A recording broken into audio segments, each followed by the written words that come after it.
This year, which is going to be about Chanuka, is dedicated to Rachalei Bas Rav Chaim Tzvi, as always, Shvil Ilu Nishmata.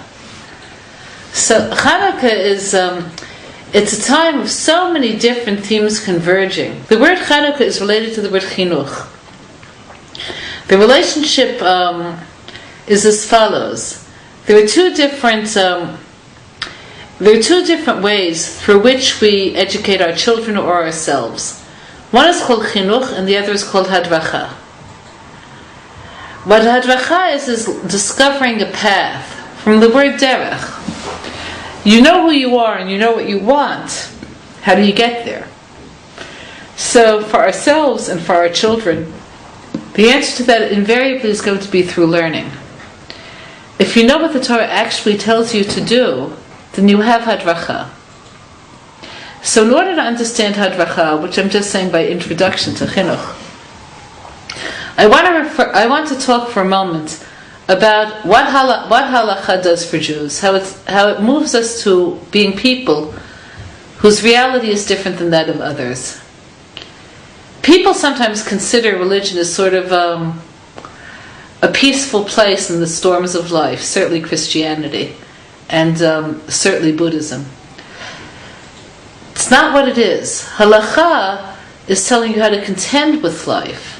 So you're going to have laws concerning, here's how you eat a sandwich, here's what you say after you go to the bathroom, here's how you get dressed in the morning. So there are laws telling you everything can get you where you want to go. And the more you learn, the more hadracha you have. Then there's chinuch. Chinuch is something completely different. Chinuch is discovery of what you want. It's an inauguration in terms of who you are as a human being and what you see yourself becoming. So Chanuka is a time of chinuch, of rediscovering self, rediscovering who you are and what you want to be. It's not a holiday necessarily of halacha so much, although there are of course halachot concerning the menorah and when to light it and how it could be lit and what kind of oil. But throughout the day we're living our lives. But it's supposed to give us definition and clarity. So, to understand this better still, when you're talking about Chanukat Habayit, the inauguration of the Mishkan, it's interesting to note that there are 13 parshiot in the Torah that really are about the Mishkan. Now, the whole Bereshit story is only one parsha. What's this about? Even the Exodus from Egypt, I'm not sure, I'm on thin ice here, I'm not sure, I think it's 11 parshiot. But, no, it's less, okay, whatever. Okay. So, 7 parshiot. But even that, which is it's the story of who we are, of our relationship to God, our chosenness. Nothing is as long as the Mishkan. So the idea of the Mishkan is that it's to tell you how to bring Hashem into your world. It says, "Asuli mikdash v'shachanti b'tocham." Build me a sanctuary and I'll live in you, not in it.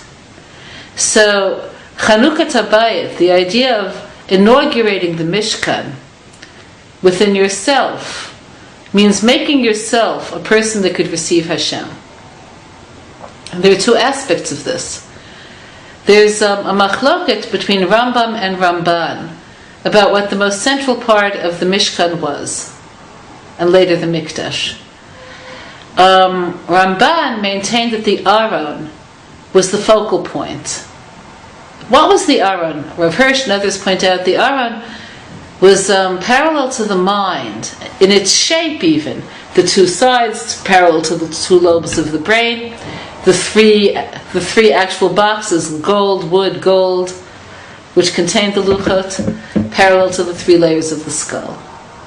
So you would say the human mind is the repository of godliness, is the place where we could make connection with Hashem.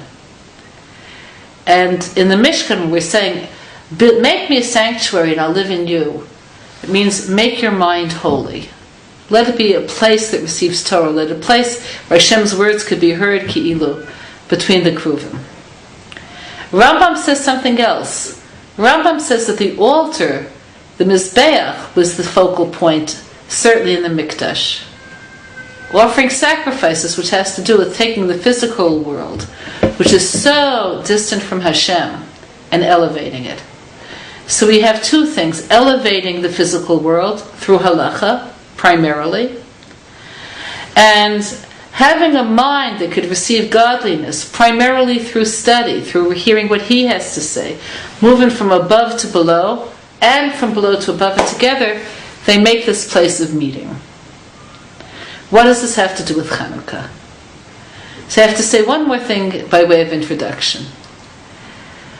Nobody gets to where they are without struggle. Maharal tells us, and I've often mentioned this,